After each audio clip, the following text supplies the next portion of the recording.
Rebirth of my devil star episode 29 Mumbai, India. अगली सुबह paint house में सागरिका इस वक्त जिम में थी। वो आराम से एक जगह पर बैठी हुई थी और योगा कर रही थी। अब वो जिम इक्विपमेंट यूज नहीं कर रही थी, बल्कि योगा कर रही थी क्योंकि डॉक्टर ने उसे बोला था कि वो जितना ज्यादा योग करेगी उतना ही बेहतर रहेगा उसके लिए। थोड़ी देर तक योगा करने के बाद वो थक चुकी थी। उसकी लोअर बैक में काफी ज्यादा दर्द होना शुरू हो चुका था। वो खुद से बोली, अगर रणधीर को पता चला कि मुझे दर्द हो रहा है तो मुझे छोड़ेगा नहीं, मेरी क्लास लगा देगा। इतना बोलकर वो धीरे से खड़ी हुई। उसने एक बार अपनी कमर पर हाथ रखा और चारों तरफ देखने लगी। थोड़ी देर बाद वो खुद से बोली, रणधीर अभी तक वापस नहीं आया क्या? अगर आ चुका होता तो मुझे ढूंढते ढूंढते यहाँ पर भी आ जाता। अभी तक आया ही नहीं। ये बोलते हुए उसने वॉल क्लॉक की तरफ देखा। 9 बजे बज चुके थे, लेकिन रणधीर का अभी तक कोई अता पता नहीं था। सागरिका अपना फोन लेकर तुरंत वहां से निकली और बेडरूम में पहुंची, लेकिन रणधीर वहां पर भी नजर नहीं आ रहा था। शायद वो वापस नहीं आया था। सागरिका ने अपने कपड़े निकाले और वो तुरंत फ्रेश होने के लिए चली गई। थोड़ी देर बाद वो फ्रेश होकर ड्रेसिंग टेबल के सामने खड़ी थी। उसने एक सिंपल सी ड्रेस पहनी हुई थी। उसका बेबी बम्प उसमें काफी हद तक विजिबल था। वैसे भी छठा महीना शुरू होने वाला था, तो अब बेबी बम्प दिखने ही लगा था। सागरिका अपने बेबी बम्प पर हाथ रखकर बोली, कितना अच्छा लग रहा है ना तुम मेरे साथ? या फिर अच्छी लग रही हो? विल, अच्छी लग रही है बोलना चाहिए, वरना मेरा पति और तुम्हारा फादर बुरा मान जाएगा। आफ्टर ऑल, उसके हिसाब से तो तुम लड़की ही हो। ये बोलकर वो हल्का सा मुस्कुरा दी। तभी दिशा वहां पर आकर बोली, सागरिका, ये रहा तुम्हारा ब्रेकफास्ट। अपना ब्रेकफास्ट कर लो और कल तुम बोल रही थी ना कि तुम्हें थोड़ा सा काम है, तो तुम अपना काम कर लेना। मुझे भी थोड़ा सा काम है, तो कुछ चाहिए होगा तो प्लीज एक बार मुझे मैसेज कर देना, ओके? सागरिका उन्हें देखकर बोली, ओके मॉम। ये कहकर वो सीधे जाकर बेड पर बैठ गई। दिशा उसके लिए खाना रखकर वहां से चली गई। सागरिका ने अपनी खाने की प्लेट अपने सामने की और उसने अपना लैपटॉप खोल लिया। उसकी नज़र एक बार नाइट स्टैंड पर रखे हुए मिस्टर राजवंश के कार्ड की तरफ चली गई। उसने एक लंबी गहरी सांस ली और वो कार्ड उठाकर कुछ पल उसे देखती रही। वो धीरे से बोली, इट्स ओके सागरिका, अब डिसाइड कर लिया है तो फिर अब पीछे हटने का कोई मतलब नहीं बनता। इतना बोलकर उसने अपना फोन उठाया। उसने मिस्टर राजवंश का नंबर अपने फोन में सेव किया और फिर सीधे व्हाट्सएप खोल लिया। सागरिका मिस्टर राजवंश को कुछ मैसेज करने वाली थी कि तभी उसकी नजरें रणधीर की तरफ चली गईं, जो अभी अपनी मॉर्निंग वॉक से वापस आया था। सागरिका तुरंत खड़ी होकर बोली, ये कौन सा टाइम है वापस आने का? तुम मॉर्निंग वॉक पर गए थे या फिर क्या करने गए थे, रणधीर? तभी रणधीर उसके पास आकर बोला, गया तो मैं मॉर्निंग वॉक पर ही था, लेकिन मुझे कुछ मिल गया। ये बोलकर उसने अपना दूसरा हाथ आगे किया। उसके हाथ में कुछ डेजी फ्लावर्स थे। ये देखते ही सागरिका के होठों पर एक बड़ी मुस्कुराहट आ गई। वो फूल लेकर बोली, क्या बात है? Well, thank you so much Shrikandhari, I like it. Randhir उसके गाल पर किस करके बोला, और I like you, actually I love you. ये फूल देखकर मुझे हमेशा तुम्हारी शक्ल याद आती है, तो जब इसे देखकर तुम्हारी शक्ल याद आती है तो इसे तुम्हारे पास लाना तो बनता है ना? इसे लेने के चक्कर में टाइम लग गया, क्योंकि वहां सिर्फ एक ही डेजी बचा था और मुझे और चाहिए था, तो उसके चक्कर में। ये कहकर रणधीर ने उसके गाल पर एक और किस की और तुरंत फ्रेश होने के लिए चला गया। सागरिका कुछ पल वैसे ही खड़ी रही और फिर वो अपना लैपटॉप लेकर सीधे बालकनी में स्विंग चेयर पर बैठ गई। उसका फोन वहीं पड़ा हुआ था और वो मिस्टर राजवंश को मैसेज करना भूल चुकी थी।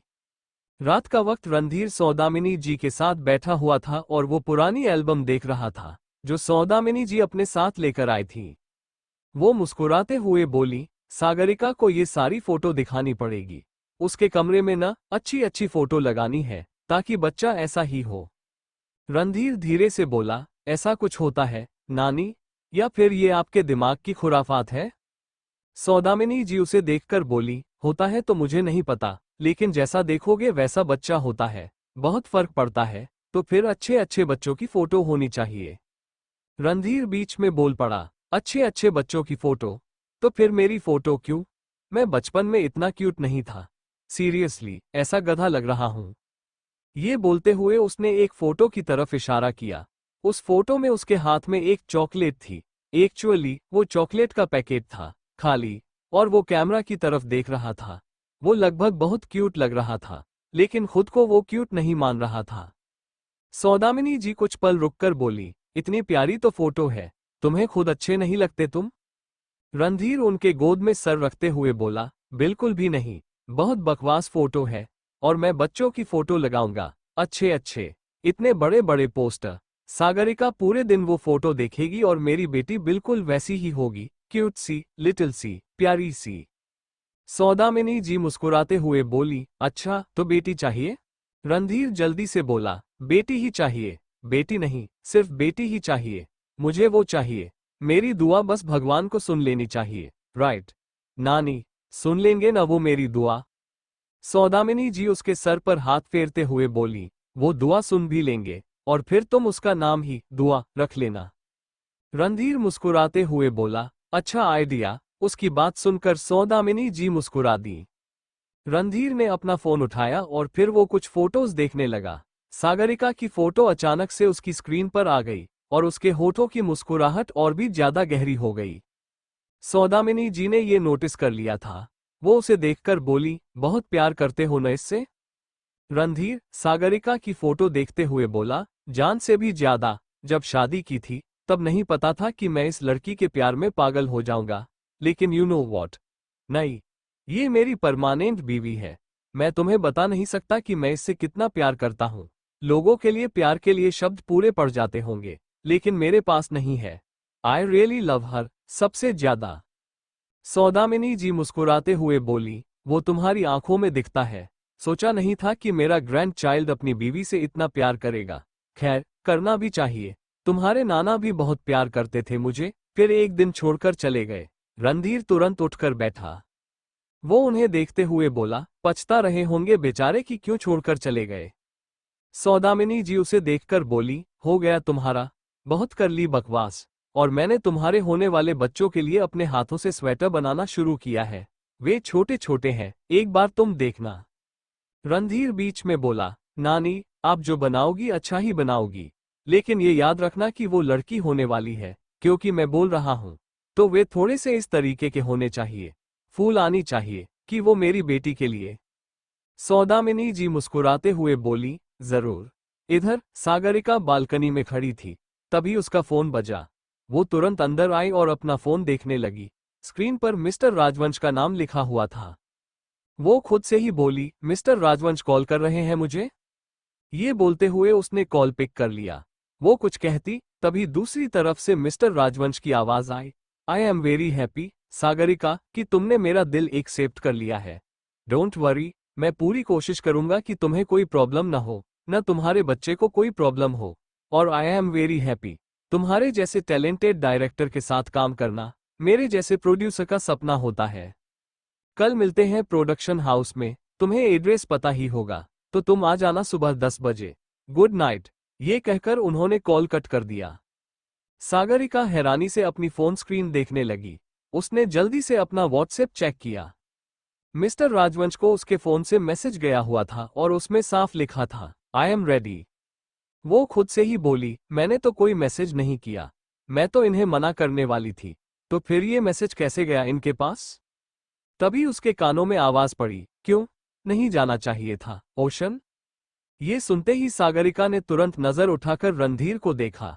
उसे एकदम से समझ में आ चुका था कि ये सारा मैसेज कैसे गया। वो तुरंत उसके पास आकर बोली, रणधीर, आर यू सीरियस? तुम ऐसा कैसे कर सकते हो? मतलब, तुमने तो बोला था न कि तुम नहीं चाहते कि मैं कुछ करूं, और फिर मैंने मना करने के लिए ही उनका नंबर सेव किया था। रणधीर ने उसके चेहरे को अपने हाथों में भरकर बोला, लेकिन मना करने की क्या जरूरत है? परमानेंट बीवी, अपना सपना छोड़ना जरूरी है क्या? प्रेगनेंसी का मतलब ये थोड़ी होता है कि तुम अपना सपना छोड़कर सिर्फ बच्चा संभालो। सागरिका धीरे से बोली, लेकिन रणधीर, तुम ही तो बोल रहे थे कि। रणधीर बीच में बोल पड़ा, सिर्फ मैं बोल रहा था ओशन, लेकिन तुम तो ऐसा नहीं चाहती थी ना। तुम अपना सपना पूरा करने जा रही थी, हमारी बेटी के लिए न। फिर मैं अपनी बेटी को कभी माफ नहीं करूंगा अगर उसकी वजह से मेरी परमानेंट बीवी अपना ड्रीम छोड़ देगी। उसकी बात सुनकर सागरिका हैरानी से उसे देखने लगी। मुंबई, इंडिया। 2 महीने बाद रात का वक्त। सागरिका इस वक्त एक सेट पर थी, मिस्टर राजवंश के साथ। जो प्रोजेक्ट उसे करना था, ये वही प्रोजेक्ट था। और ये एक रॉयल रोमांस था। तो जो सेट सागरिका उसे कर रही थी वो पूरा एक महल का सेट था और वो फिल्म सिटी में ही बना हुआ था। उसे सागरिका ने फिल्म की डिमांड के अकॉर्डिंग डिजाइन करवाया था। इस वक्त वो डायरेक्टर वाली चेयर पर बैठी हुई थी और सामने देख रही थी। रात का शूट था, एक बैड सीन शूट हो रहा था जिसमें कोई इंटीमेट सीन नहीं था, बस कुछ बातें ऐसी थीं जो सीन की इंटेंसिटी के लिए बहुत जरूरी थीं। सागरिका के हाथ में एक माइक था और उसकी नजरें सामने टिकी हुई थीं। थोड़ी देर बाद वो माइक मुंह के पास लाकर बोली, कट। उसके इतना कहते ही सभी लोग उसकी तरफ देखने लगे। सागरिका हल्का सा मुस्कुराकर बोली, वेरी गुड, परफेक्ट शॉट। तभी एक लड़का जो उसके बगल में बैठा था वो उसे देखकर बोला, ओके तो मैडम ये वाला सीन फाइनल है। सागरिका उसे देखकर बोली, ऑफ कोर्स फाइनल है। ओके तो अब मैं जा रही हूं और आगे जो भी होगा मुझे बता देना। बोलकर वो धीरे से खड़ी हुई। उसने अपने बेबी बम्प पर हाथ रखा। 8वां महीना शुरू हो चुका था उसका और अब उसे छुट्टी की बहुत ज्यादा जरूरत थी, क्योंकि इस कंडीशन में हर रोज आकर डायरेक्ट करना, इतना चिल्लाना, इतना बोलना, एक जगह पर बैठे रहना उसके लिए बहुत मुश्किल होता चला जा रहा था। उसने अभी तक इस चीज के बारे में मिस्टर राजवंश से बात नहीं की थी, क्योंकि उसे समझ में नहीं आ रहा था कि उसे बात करनी है तो कैसे, वो छुट्टी के लिए कैसे बोले। पहली बार वो इतने बड़े इंसान के साथ काम कर रही थी और इसी बीच उसे छुट्टी लेनी पड़ रही थी। हालांकि रीजन था, पर फिर भी उसे थोड़ी सी हेजिटेशन हो रही थी। सागरिका ने अपनी पानी की बोतल उठाई और वो अपनी गाड़ी की तरफ जाने लगी। तभी पीछे से आवाज आई, सागरिका। ये सुनते ही उसके कदम रुके तो उसने तुरंत मुड़कर मिस्टर राजवंश को देखा। वो 1 महीने बाद उन्हें यहाँ सेट पर देख रही थी। वो हैरानी से बोली, मिस्टर राजवंश आप यहाँ? मिस्टर राजवंश उसके पास आकर बोले, हाँ, बस शूटिंग की कंडीशन देखने आया था और ये देखने आया था कि तुम कैसी हो, और तुम्हें देखकर लग रहा है कि तुम्हें छुट्टी की जरूरत है। सागरिका कुछ कहती कि तभी मिस्टर राजवंश फिर से बोले, तुमने मुझे बताया क्यों नहीं? एक बार मुझसे पूछ सकती थी ना? अगर मैं यहाँ पर नहीं आता तो मुझे पता भी नहीं चलता। सागरिका हल्का सा मुस्कुरा कर बोली, नहीं मिस्टर राजवंश, मैं आपको बताने वाली थी। मिस्टर राजवंश कुछ पल रुककर बोले, कोई बात नहीं, अब मुझे खुद ही पता चल गया, तुम छुट्टी ले सकती हो, 2 महीने। सागरिका जल्दी से बोली, 2 महीने? लेकिन मिस्टर राजवंश, शूटिंग? मिस्टर राजवंश बीच में बोल पड़े, शूटिंग तब तक के लिए होल्ड पर जाएगी, 2 महीने तक, और उसके बाद वापस से शूटिंग रिज्यूम होगी। तुम पिछले 2 महीने से ऑलरेडी लगातार मेहनत किए जा रही हो, इससे ज्यादा मैं तुम्हें परेशान नहीं कर सकता। ठीक है, तो तुम अब ये टाइम एंजॉय करो अपनी फैमिली के साथ, अपने आने वाले बच्चे के साथ, और उसके बाद जब तुम्हें लगे कि तुम ज्वाइन करने के लिए रेडी हो, तुम मुझे कॉल कर देना, और अगर छुट्टी और चाहिए होगी तो भी तुम मुझे बता देना, ओके? सागरिका मुस्कुराते हुए बोली, थैंक यू मिस्टर राजवंश। इतना बोलकर वो आराम से अपनी गाड़ी में बैठी और उसने अपनी गाड़ी स्टार्ट कर दी। करीब 1 घंटे बाद वो टेंट हाउस के सामने खड़ी थी। उसने हल्के से डोरबेल बजाई पर किसी ने दरवाजा नहीं खोला। वो खुद से बोली, सीरियसली कोई दरवाजा भी नहीं खोल रहा। उसने वापस से डोरबेल बजाई। इस बार अचानक से दरवाजा खुला, लेकिन अंदर बिल्कुल अंधेरा था। सागरिका चारों तरफ देख रही थी। वो खुद से ही बोली, सब लोग कहाँ चले गए? उसके इतना कहते ही सारी लाइट्स ऑन हो गईं। सागरिका की आंखें हैरानी से बड़ी हो गईं और वो चारों तरफ देखने लगी।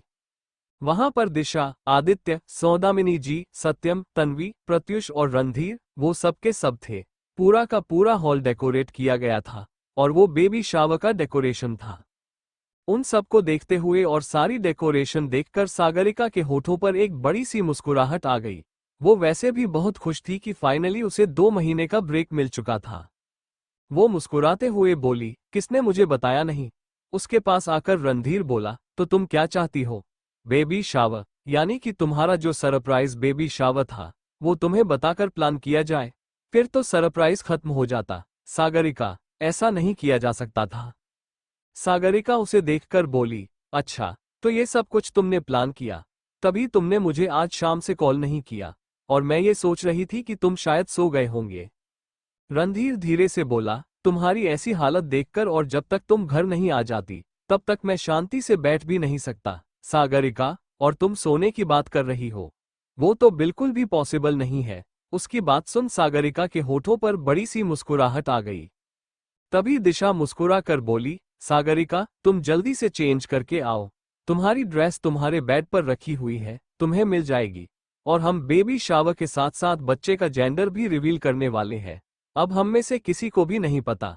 अगर किसी को पता है तो वो सिर्फ रणधीर को, और वो किसी को बता नहीं रहा। सागरिका तुरंत उसे देखकर बोली, क्या? रणधीर धीरे से बोला, मैं नहीं बताऊंगा। हमने कल ही डॉक्टर को जेंडर बताने के लिए कहा था, तो उन्होंने मुझे कॉल करके बताया है। तो अब तुम्हें रिवील का टाइम भी नहीं पता चलेगा। सागरिका मुस्कुराते हुए बोली, ओके फाइन। बोलकर वो सीधे बेडरूम की तरफ चली गई। बेडरूम में आते ही उसकी नजरें बेड पर रखे हुए एक बॉक्स की तरफ चली गईं। वो एक बड़ा सा बॉक्स था। सागरिका ने वो बॉक्स खोलकर देखा। उसके अंदर एक प्यारी सी ड्रेस रखी हुई थी। उसने मुस्कुराते हुए वो ड्रेस उठाई और सीधे चेंज करने के लिए चली गई। थोड़ी देर बाद वो ड्रेसिंग टेबल के सामने खड़ी थी। उसने अपनी ड्रेस चेंज कर ली थी। इस वक्त उसने पिस्टल ग्रीन कलर की ड्रेस पहनी हुई थी। बाल खुले हुए थे और वो बहुत प्यारी लग रही थी। प्रेगनेंसी का ग्लो उसके चेहरे पर साफ नजर आ रहा था। तभी उसके कानों में आवाज पड़ी, कोई इतना खूबसूरत कैसे हो सकता है? ये सुनते ही सागरिका ने एकदम से मुड़कर रणधीर को देखा, जो गेट पर खड़ा अपने दोनों हाथ बांधे उसे देख रहा था। उसकी व्हाइट शर्ट जो उसने पहनी हुई थी, उसके करीब 2 से 3 बटन खुले हुए थे। बाल हल्के बिखरे हुए थे और वो इस तरीके से कुछ ज्यादा ही हैंडसम लग रहा था। सागरिका कुछ पल रुक कर बोली, मुझे नहीं पता कोई इतना खूबसूरत कैसे हो सकता है। जो है यही है, और तुम मुझे कुछ ज्यादा ब्यूटीफुल लग रहे हो। लेकिन मैं तो बस थोड़ा सा वेट गेन कर चुकी हूँ। रणधीर उसकी तरफ अपने कदम बढ़ाते हुए बोला, इसे हेल्दी वेट कहते हैं सागरिका। बेबी को और तुम्हें वेट की जरूरत थी, तो तुमने गेन कर लिया। Very simple. सागरिका उसकी आंखों में देखकर बोली, अच्छा जी। बोलते हुए उसने आराम से उसके गले में अपनी बाहें डाल दी और बेहद प्यार से उसकी आंखों में देखने लगी। रणधीर उसके गाल पर हाथ रखकर बोला, परमानेंट बीवी, तुम जिस तरीके से मुझे देख रही हो ना, मेरा तुम्हें किस करने का मन कर रहा है। सागरिका कुछ पल रुक कर बोली, पर अभी नहीं करना है, वरना मैं अपना कंट्रोल खोने लगूंगी। तुम जानते हो ना कि मैं कुछ ज्यादा ही सेक्स की भूखी की तरह रिएक्ट करती हूँ। पता नहीं क्यों, पर मुझसे कंट्रोल नहीं होता। सो आई डोंट नो। रणधीर उसका गाल सहलाते हुए बोला, इट्स ओके। मुझे तुम्हारे रिएक्शन से कोई प्रॉब्लम नहीं है, पर बात यह है कि अगर मैं भी अपना कंट्रोल खो दूं और फिर जब दोनों लोग कंट्रोल में नहीं रहेंगे, तो बेबी शावर नहीं होगा, और वो तो चाहिए। सागरिका मुस्कुराते हुए बोली, ऑफ कोर्स। रणधीर ने हल्के से सर झुकाकर उसके फोरहेड पर किस कर लिया और फिर वो उसके लोअर बैक पर हाथ रखकर उसे लेकर वहां से निकल गया।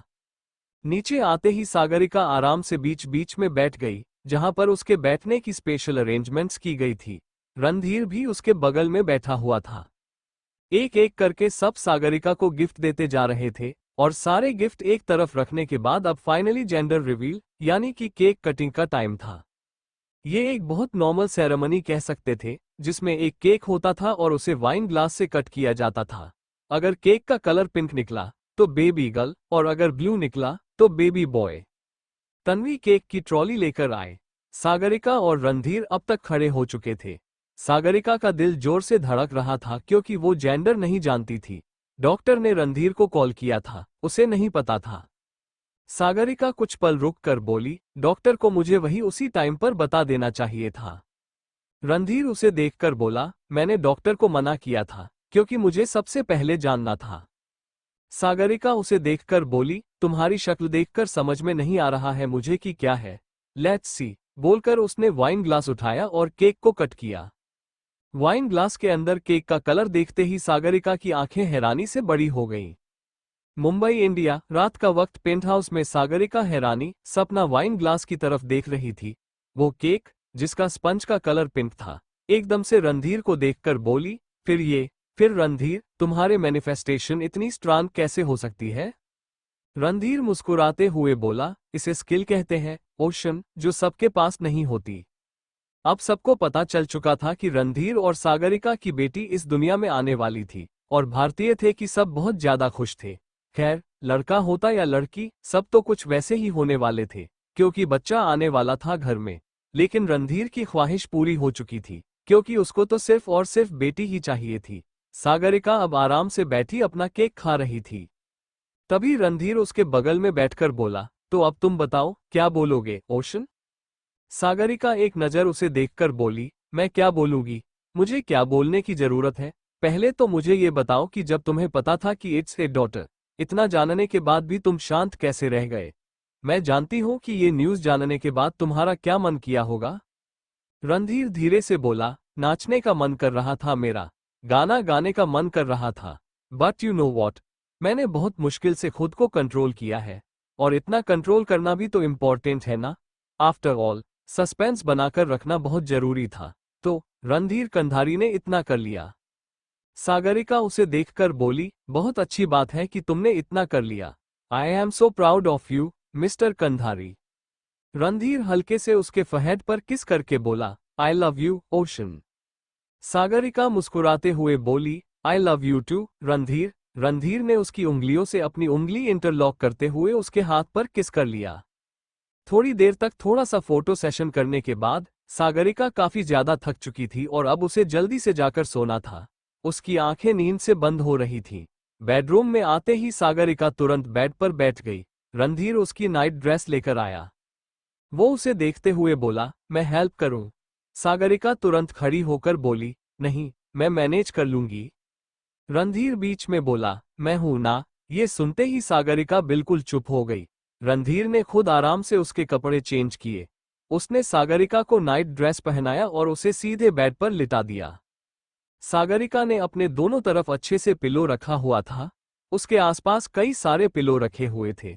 उसे रात को एक अच्छी कंफर्ट पोजीशन में सोने में बहुत प्रॉब्लम होती थी। समझ नहीं आता था कि कैसे सोए कि आराम लगे, क्योंकि थोड़ी देर किसी भी पोजीशन में रहने पर उसे इरिटेशन होने लगती थी। रणधीर उसके सिर पर हाथ रखते हुए बोला, सब ठीक है? सागरिका उसे देखकर बोली, तो क्या लगता है तुम्हें, मुझे फीवर आ जाएगा? नहीं आ रहा। रणधीर बोला, वो पिछले महीने बस आ गया था ऐसा। रणधीर बीच में ही बोला, वो तो तुम बोलोगी ना ओशन, लेकिन तुम इतनी थक गई थी कि तुम्हें फीवर आ गया था, और आज तुम्हारी शक्ल बिल्कुल वैसे ही लग रही है। I need to check. तुम्हें फीवर नहीं आना चाहिए, क्योंकि तुम मेडिसिन ले नहीं सकती और तुम्हें परेशान होते देखकर मैं परेशान हो जाऊंगा। सागरिका हल्का सा मुस्कुराकर बोली, जैसी आपकी मर्जी, देखो अच्छे से देख लिया, मिला कुछ? रणधीर धीरे से बोला, नहीं, तुम ठीक हो। बोलकर उसने एक बार उसके गाल पर किस की और फिर उसके बेबी बम्प पर किस करके वो धीरे से बोला, I am waiting for you, मेरी छोटी सी पिद्दी सी। सागरिका बीच में बोली, पिद्दी सी? रणधीर एक नजर उसे देखकर बोला, एग्जैक्टली, पिद्दी सी तो होगी ही। स्टार्टिंग में पिद्दी रहेगी, धीरे धीरे बड़ी होगी, तो मैं इसका नाम कुछ और रख दूंगा। फिलहाल ये पिद्दी सी ही रहेगी। ये सुनकर सागरिका को हंसी आ गई। उसने बस चुपचाप अपनी आंखें बंद कर लीं। रणधीर ने एक बार फिर से उसके बेबी बम्प पर किस की और फिर वो खुद भी उसके पास लेट गया। अगला दिन सागरिका नीचे डाइनिंग टेबल पर बैठी अपना ब्रेकफास्ट कर रही थी और इधर रणधीर बालकनी में खड़ा अपने फोन पर कुछ कर रहा था। सागरिका की डिलीवरी तक वो कोई काम नहीं करने वाला था, इसीलिए उसने जो भी शूटिंग पेंडिंग थी उन्हें होल्ड पर डाल दिया था। ज्यादा कुछ था नहीं, लेकिन प्रोड्यूसर डायरेक्टर रिक्वेस्ट कर रहे थे कि वो शूटिंग कंप्लीट कर ले। लेकिन नहीं, अभी वो ऐसा नहीं कर सकता था। वो सागरिका को छोड़कर जाना नहीं चाहता था। कुछ दिनों तक, इनफैक्ट, उसने सोच लिया था कि वो डिलीवरी तक उसके साथ घर पर ही रहेगा। तभी अचानक से उसका फोन बजा। सत्यम कॉल कर रहा था। उसने कॉल पिक करके बोला, हेलो। दूसरी तरफ से आवाज आए, नव्या। वो मर गई। मतलब सच में मर गई, खुद को मार लिया उसने, काइंड ऑफ। रणधीर कुछ पल रुककर बोला, कौन नव्या? मैं किसी नव्या को नहीं जानता। सत्यम हल्का सा मुस्कुराकर बोला, ओके, शायद मैंने रॉन्ग नंबर लगा दिया। रणधीर कुछ पल रुककर बोला, नहीं, रॉन्ग नंबर नहीं है, नंबर तो यही है, पर मैं किसी नव्या को नहीं जानता। सत्यम हल्का सा मुस्कुराकर बोला, वो मुझे समझ में आ रहा है कि तुम नहीं जानते। वेल, एक बार रात को। रणधीर बीच में बोला, जो भी बातें होंगी वो बाद में हो जाएंगी। फिलहाल मैं जा रहा हूं, मेरी वाइफ मुझे बुला रही है। Okay, bye. बोलकर उसने कॉल कट कर दिया। रणधीर कुछ पल अपना फोन देखता रहा और फिर वो लंबी गहरी सांस लेकर बोला, बेवजह किसी की जिंदगी में प्रॉब्लम क्रिएट करने के बाद इंसान मरता ही है। Goodbye. इतना बोलकर उसने अपने कदम डाइनिंग टेबल की तरफ बढ़ा दिए। सागरिका के सामने कई सारे खाने की चीजें रखी हुई थीं। पर वो ढंग से खा नहीं रही थी। दिशा उसके पास बैठकर बोली, मैं तुम्हें क्या बोल रही हूँ और तुम क्या कर रही हो? सागरिका, पिछले 10 मिनट से बोल रही हूँ मैं तुम्हें खाना खाने के लिए, लेकिन नहीं, तुम कभी खाने को देख रही हो तो कभी उठा रही हो। मुंह में डालने का काम कौन करेगा? मैं करूं? सागरिका परेशान होते हुए बोली, मुझे नहीं खाना ये सब कुछ, मुझे कुछ मीठा खाने के लिए चाहिए। दिशा उसे देखते हुए बोली, मीठे से पेट भरना है तुम्हें, सच में? सागरिका कुछ पल रुककर बोली, सच में, मुझे नहीं पता क्यों, लेकिन मुझे मीठा चाहिए। मुझे बहुत ज्यादा मन कर रहा है कुछ मीठा खाने का। स्पेशली मेरा नाम मिठाई खाने का मन कर रहा है। मैं मिठाई से पेट भर लूंगी। दिशा धीरे से बोली, नहीं, बिल्कुल भी नहीं, इतना मीठा नहीं खाने दे सकती मैं तुम्हें। डायबिटीज के चांसेस हो सकते हैं, और अगर तुम्हें डायबिटीज हो गई ना, तो फिर बेबी डिलीवरी के टाइम पर बहुत प्रॉब्लम हो जाएगी, और बच्चे को भी डायबिटीज हो सकता है। ये सुनते ही सागरिका ने अपना मुंह बंद कर लिया और चुपचाप सिर झुका लिया। रणधीर, जो ये सब देख रहा था, वो सागरिका के कंधे पर हाथ रखकर बोला, it's okay ocean, it's important. बहुत ज्यादा मीठा नहीं खाना, तो मैं डायबिटीज हो सकती है, राइट? जस्ट अपना मूड नहीं खराब करना। सागरिका उसे देखकर बोली, ओके। बोलकर वो चुपचाप खाना खाने लगी। मन तो नहीं कर रहा था, पर यहाँ पर समझने की जरूरत उसे ही थी। वो समझ रही थी, समझदार थी, तो बस इसलिए। खाना खाने के बाद सागरिका सीधे बेडरूम की तरफ चली गई। दिशा कुछ पल रुककर बोली, ये क्रेविंग्स ना इंसान को कभी खुश नहीं रहने देती। रणधीर उसे देखकर बोला, तो फिर आप मीठा देकर उसे खुश कर दो। दिशा उसे देखकर बोली, बकवास मत कर मेरे सामने। रणधीर हल्का सा मुस्कुराकर बोला, तो फिर खुद को परेशान मत करो आप। यू नो वॉट मॉम, ये तो होना ही है, तो फिर इसका कुछ नहीं कर सकते। तो परेशान करने या फिर परेशान होकर क्या फायदा है? Just relax. दिशा गहरी सांस लेकर बोली, मैं तो रिलैक्स ही हूं। और तभी रणधीर का फोन बजा। उसने एक बार अपना फोन चेक किया और कॉल पिक करते हुए वो तुरंत वहां से चला गया। मुंबई, इंडिया। अगला दिन सागरिका इस वक्त हॉस्पिटल बेड पर बैठी हुई थी। आज उसका लास्ट चेकअप था, क्योंकि इसके बाद उसे ऐसे नॉर्मल चेकअप के लिए नहीं आना था। अब वो शायद फिर डिलीवरी के लिए अस्पताल आने वाली थी। रणधीर को कुछ इम्पोर्टेंट काम आ गया था, इस वजह से उसे करीब 1 घंटे के लिए वहां से जाना पड़ा था। पर वो सागरिका को बोलकर गया था कि वो उसका वेट करे। वो आराम से अपना फोन चला रही थी कि डॉक्टर वहां पर आकर बोली, सागरिका, अगर तुम बैठे बैठे बोर हो रही हो तो थोड़ा सा वॉक कर सकती हो, अगर तुम फील कंफर्टेबल, और थोड़ा बेहतर रहेगा अगर तुम वॉक करोगी। सागरिका अपना फोन साइड में रखकर बोली, ओके डॉक्टर मुखर्जी। बोलकर वो धीरे से खड़ी हुई और बाहर निकल गई। वो आराम से अपनी कमर पर हाथ रखे हुए वॉक कर रही थी, और डॉक्टर ने सही कहा था, उसे वॉक करने के बाद काफी ज्यादा बेहतर फील हो रहा था। सागरिका वॉक करते करते कैंटीन के पास आ चुकी थी, तभी पीछे से आवाज आई, सागरिका। ये सुनते ही सागरिका ने तुरंत मुड़कर दिग्विजय को देखा, जो हैरानी से उसे देख रहे थे। सागरिका धीरे से बोली, आप यहाँ पर?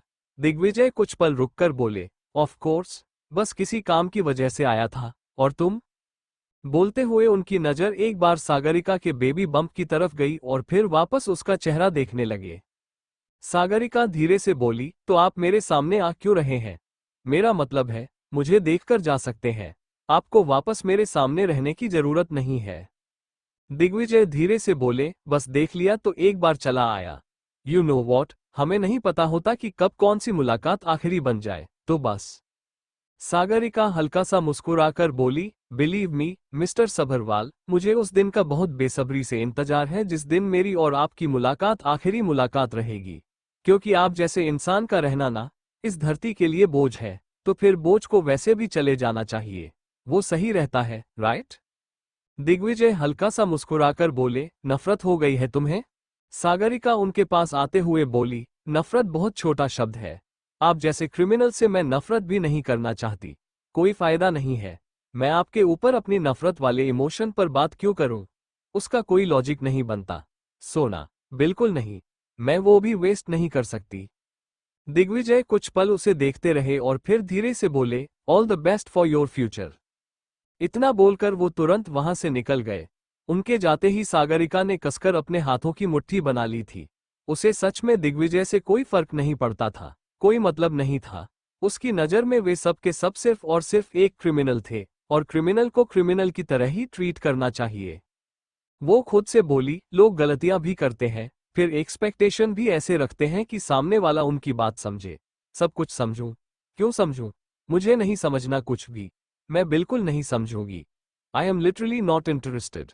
बोलकर वो वापस से डॉक्टर के केबिन की तरफ जाने लगी। इधर दिग्विजय खाली रोड पर चल रहे थे। वो आराम से अपना फोन चेक करते हुए जा रहे थे कि तभी पीछे से किसी की आवाज आए, अरे भाई, देख कर। ये सुनते ही दिग्विजय जैसे ही उस इंसान की तरफ मुड़े, तभी अचानक से एक गाड़ी उन्हें टक्कर देकर आगे निकल गई। दिग्विजय थोड़ा सा उछलते हुए थोड़ी दूर जाकर गिर गए। उनका सिर फूट गया था और लग रहा था कि शायद ही वो बचेंगे। इधर वो गाड़ी करीब आधे घंटे की दूरी पर जाकर रुकी। उस गाड़ी में कोई और नहीं बल्कि रणधीर बैठा हुआ था। वो चुपचाप सामने देख रहा था और उसके चेहरे पर कोई एक्सप्रेशन नहीं थे। वो धीरे से बोला, सोचा था मैंने कि नहीं करूंगा कुछ, मैंने कुछ नहीं किया, राइट सत्यम? बोलते हुए उसने अपने बगल में बैठे हुए सत्यम को देखा। तभी सत्यम उसे देखकर बोला, तुमने किया नहीं, तुमने मुझसे करवा दिया। रणधीर हल्का सा मुस्कुराकर बोला, अब ये तो बनता है ना, मतलब अगर इतना नहीं किया तो क्या किया? लेकिन देखो, मैंने कुछ भी नहीं किया। सत्यम हल्का सा मुस्कुराकर बोला, तुम मरते नहीं हो, लेकिन तुम मरवाने में भी कोई कसर नहीं छोड़ते, पता है तुम्हें? रणधीर सामने देखते हुए बोला, जो होना है वो तो होना ही था ना सत्यम, और ये तो सच्चाई है। अगर सब मर गए तो मैं इसे जिंदा छोड़कर क्या करूं? और वैसे भी इसे पहले ही मर जाना चाहिए था। फालतू में बेचारे को एक्स्ट्रा जिंदगी दे दी मैंने। इतना एहसान तो मैं किसी पर भी नहीं किया, जितना एहसान मैंने इसके ऊपर कर दिया था। और हाँ, बचना नहीं चाहिए ये किसी भी कीमत पर। सत्यम उसे देखकर बोला, वो ऑलरेडी मर चुका है रणधीर। जिस तरीके से हमारी गाड़ी ने उसे टक्कर मारी है ना, पूरा हिट एंड रन का केस है, और वो नहीं बचेगा। रणधीर बिना किसी भाव के बोला, तो यही तो चाहिए था मुझे, उसकी मौत। और ही गेट्स नथिंग। उसके पास कुछ नहीं था और ना कभी कुछ हो सकता था।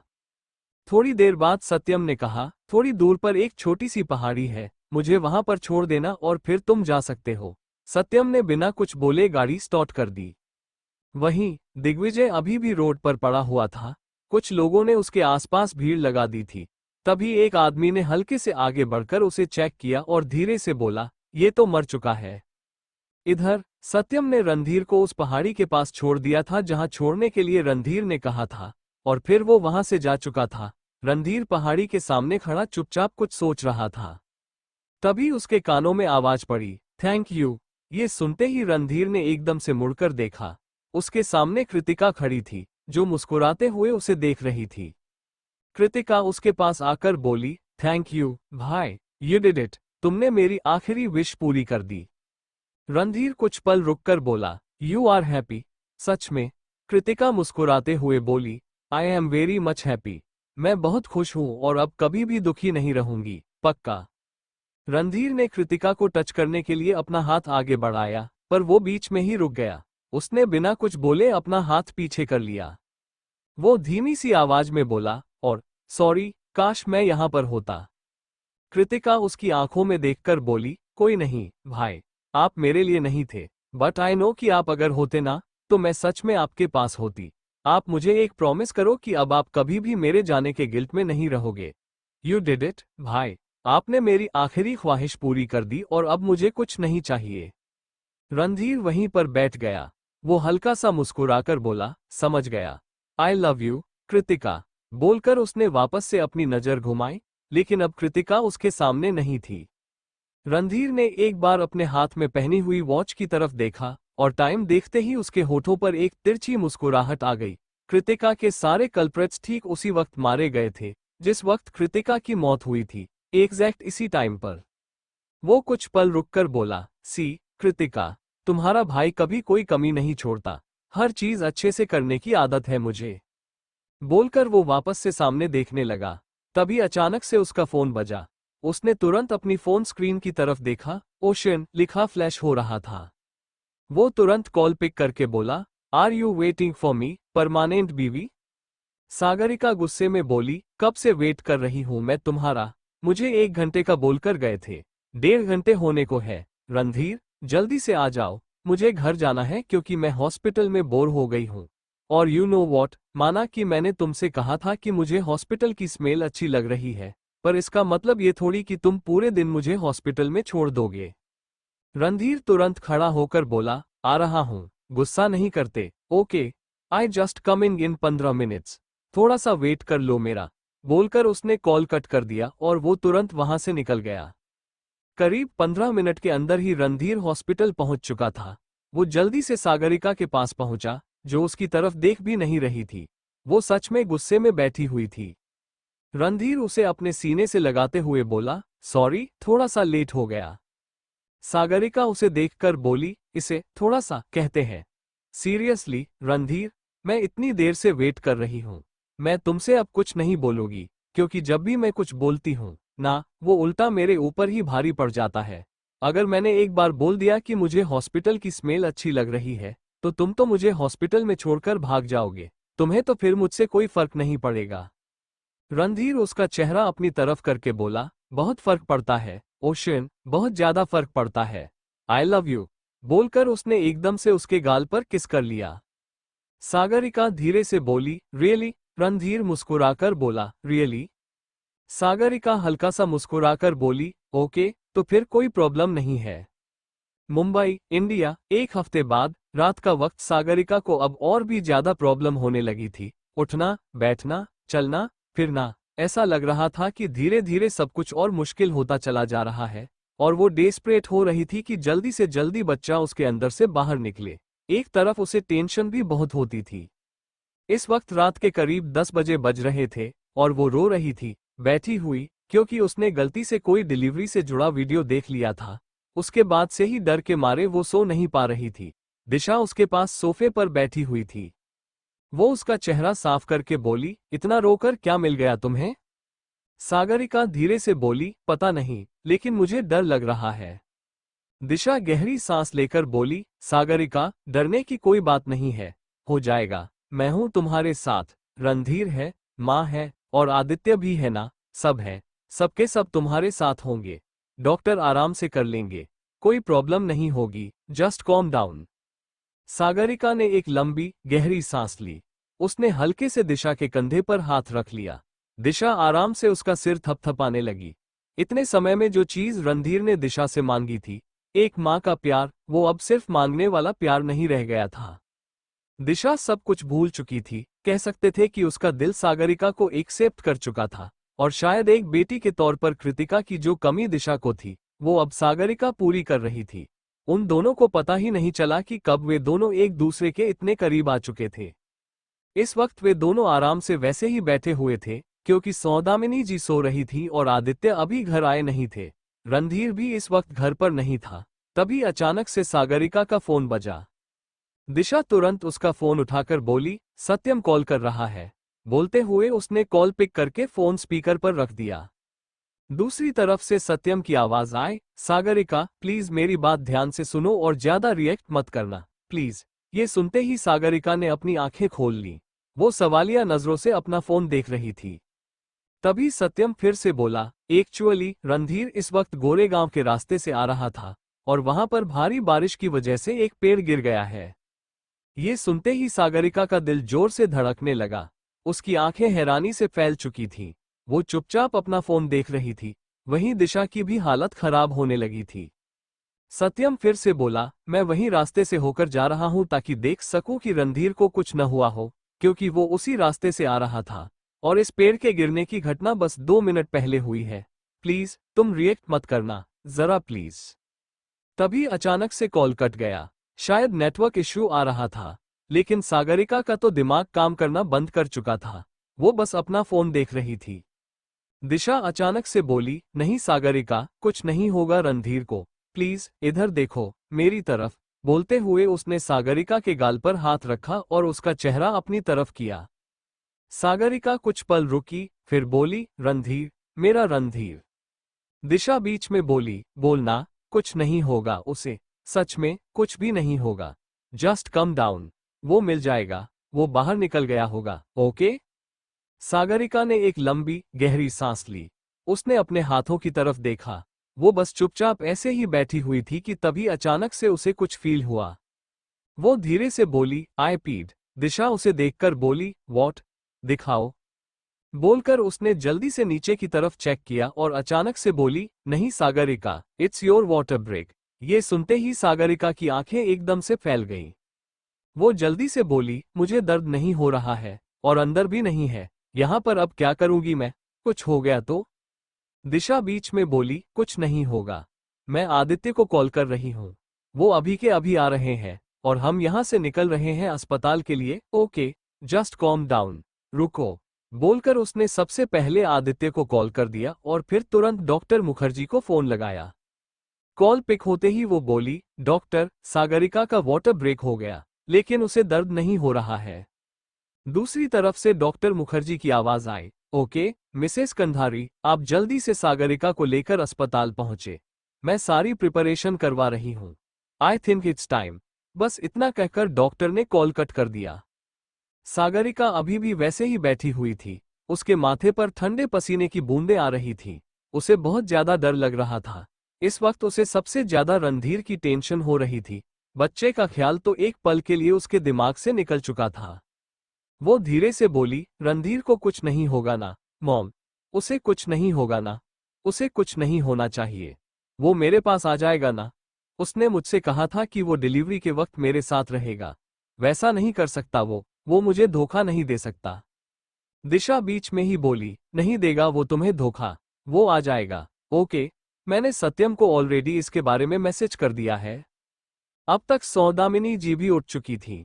खैर, टेंशन तो उन्हें भी हो रही थी, लेकिन वो अपनी टेंशन यहाँ पर दिखा नहीं सकती थी।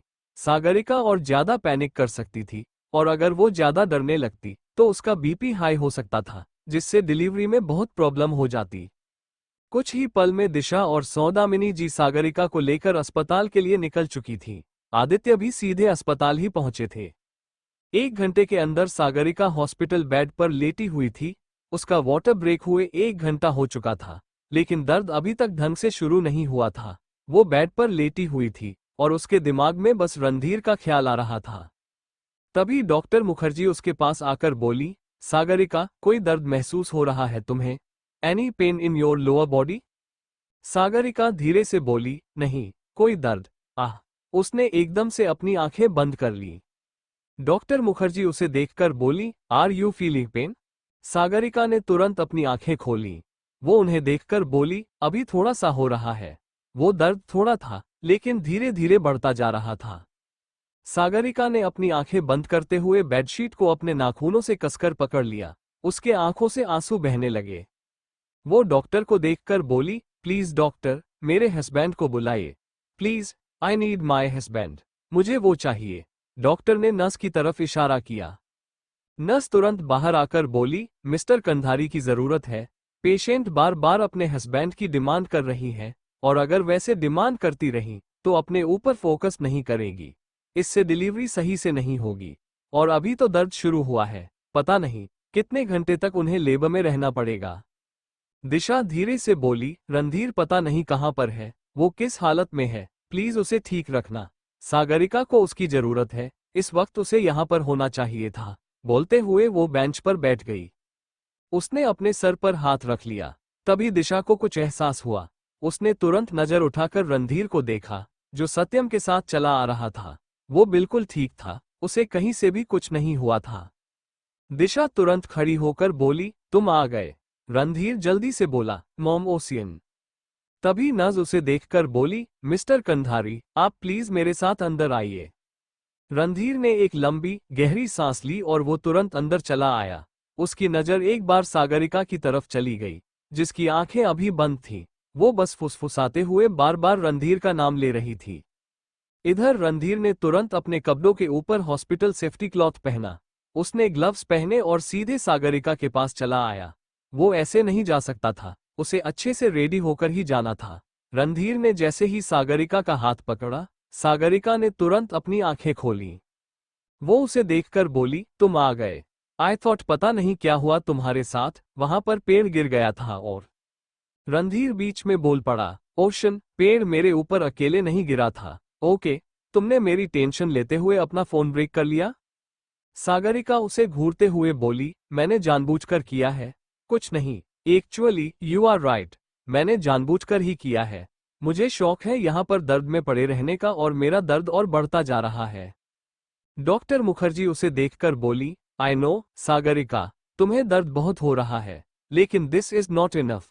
अभी टाइम नहीं है, थोड़ा सा और टाइम लगेगा। रणधीर इरिटेट होकर बोला, और कितना टाइम लगेगा? इतनी ज्यादा दर्द में तो है। अब क्या चाहते हो डॉक्टर?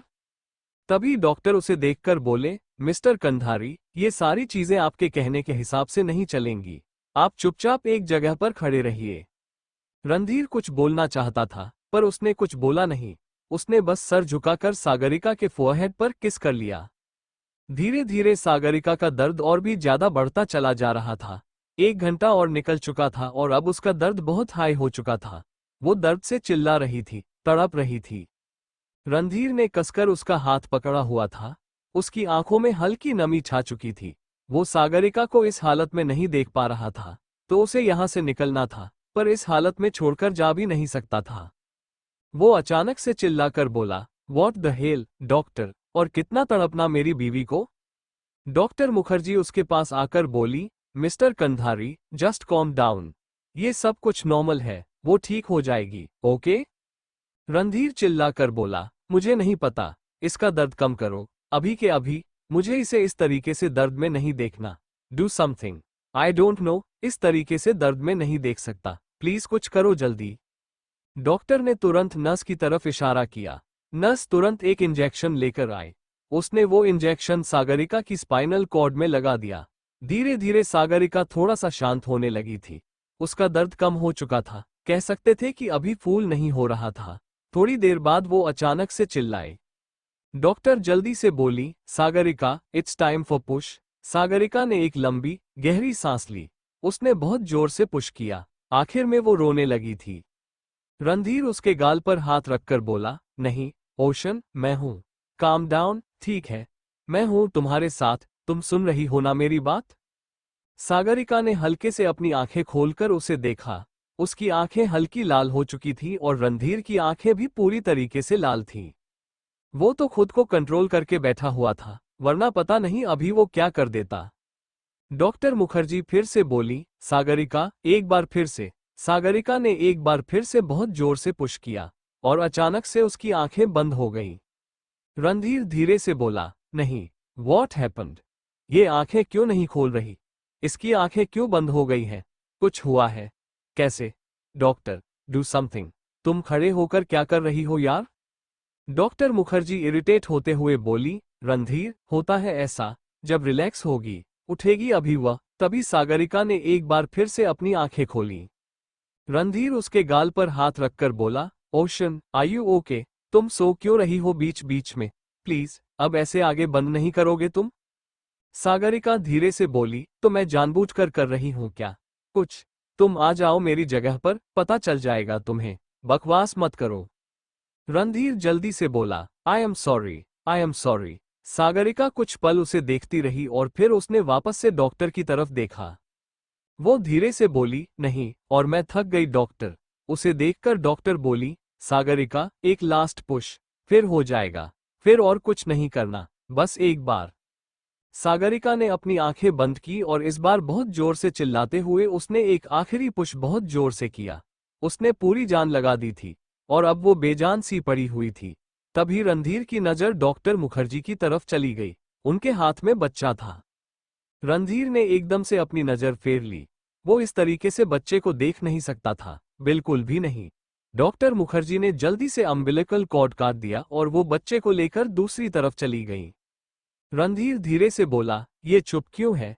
ये फिर से बेहोश हो गई, क्या हुआ? Is she okay?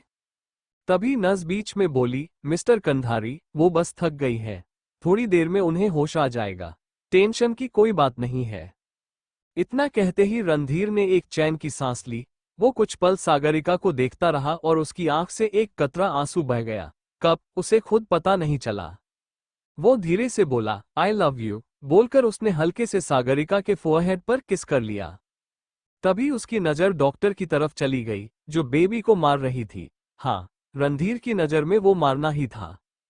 वो तेज आवाज में बोला, What the hell, are you abusing my baby? Doctor Mukherjee एकदम से उसे देखकर बोली, अब्यूज? रणधीर, इसे एब्यूज नहीं कहते हैं, इट्स इम्पॉर्टेंट। तभी अचानक से बच्चे ने चिल्ला चिल्ला कर रोना शुरू कर दिया।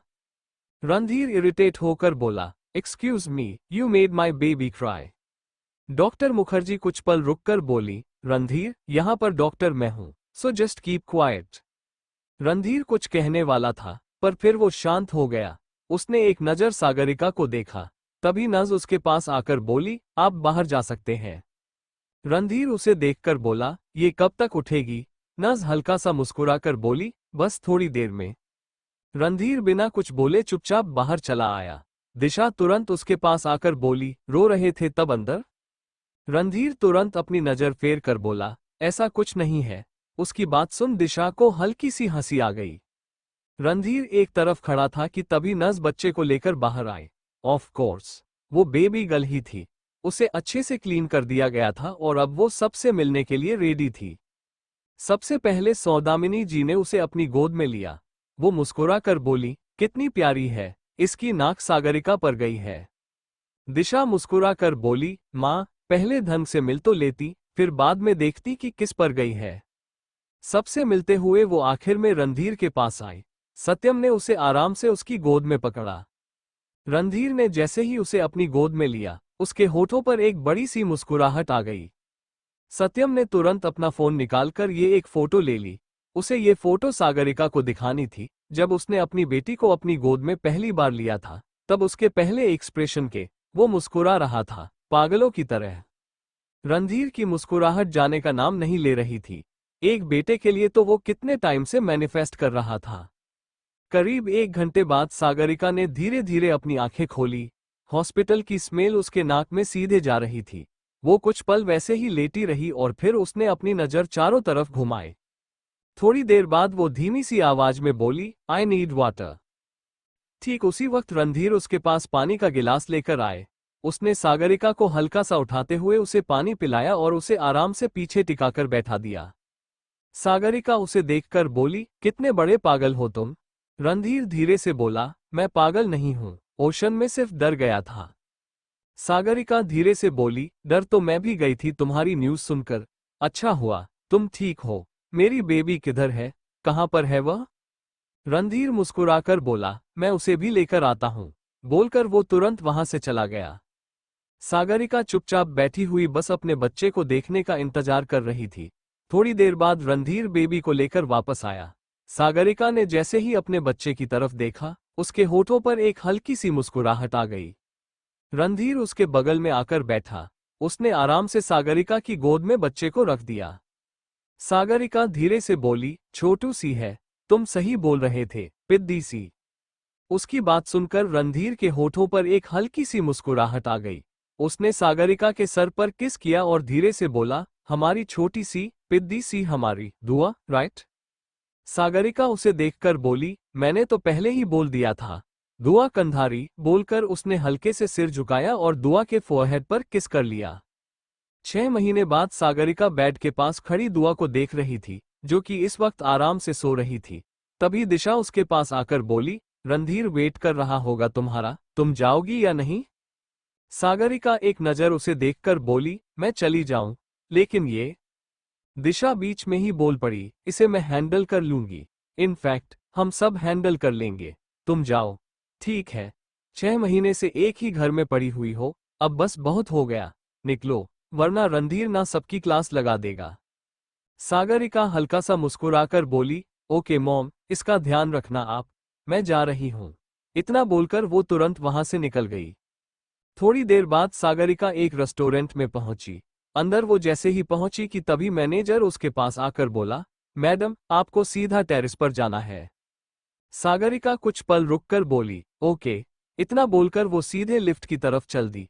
कुछ पलों में वो टेरेस पर थी। वो चारों तरफ देख रही थी। टेरेस को काफी अच्छे से डेकोरेट किया गया था। पूरा माहौल रोमांटिक लग रहा था। तभी उसके कानों में आवाज पड़ी, हेलो परमानेंट बीवी। ये सुनते ही सागरिका ने तुरंत मुड़कर रणधीर को देखा, जो उससे थोड़ी दूरी पर खड़ा था। रणधीर की नजर सागरिका की पूरी बॉडी पर घूम रही थी। उसने रेड कलर का फुल स्लीव मैक्सी ड्रेस पहना हुआ था, जिसमें वो बहुत प्यारी लग रही थी। सागरिका धीरे से बोली, इतना सब कुछ? रणधीर उसकी तरफ बढ़ते हुए बोला, अब इतना तो करना बनता ही था ना। After all, happy wedding anniversary जो है हमारी। सागरिका उसके गले में अपनी बाहें डालकर बोली, जरूर। तभी रणधीर ने एक चुटकी बजाई। अगले ही पल वहां बैकग्राउंड में एक गाना शुरू हो चुका था। बुलावे तुझे यार आज मेरी गलियां, बसाऊं तेरे संग में अलग दुनिया। ये सुनते ही सागरिका की आंखों में एक हल्की सी चमक आ गई और उसके होठों पर एक बड़ी सी मुस्कुराहट आ गई। वो रणधीर के और भी ज्यादा करीब आए और उसके गाल पर किस करके बोली, आई लव यू। ना आए कभी दोनों में जरा भी फासले, बस एक तू हो एक मैं हूं और कोई ना।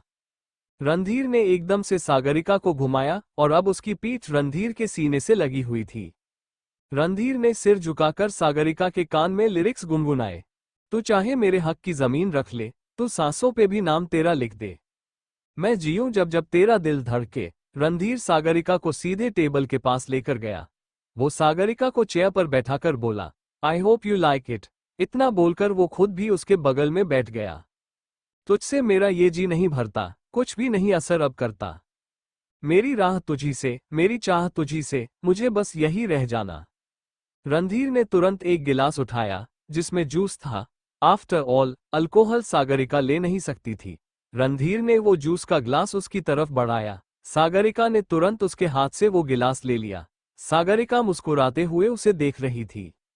रणधीर उसे देखकर बोला, मूड नहीं है पीने का? कोई बात नहीं। इतना कहकर उसने सागरिका के हाथ से वो गिलास ले लिया। फिर खड़े होकर उसने हल्के से अपना हाथ उसकी तरफ बढ़ाया। लगी है तेरी आदतें मुझे जब से, है तेरे बिन पल भी बरस लगते। बुलावे तुझे यार आज मेरी गलियां, बसाऊं तेरे संग में अलग दुनिया।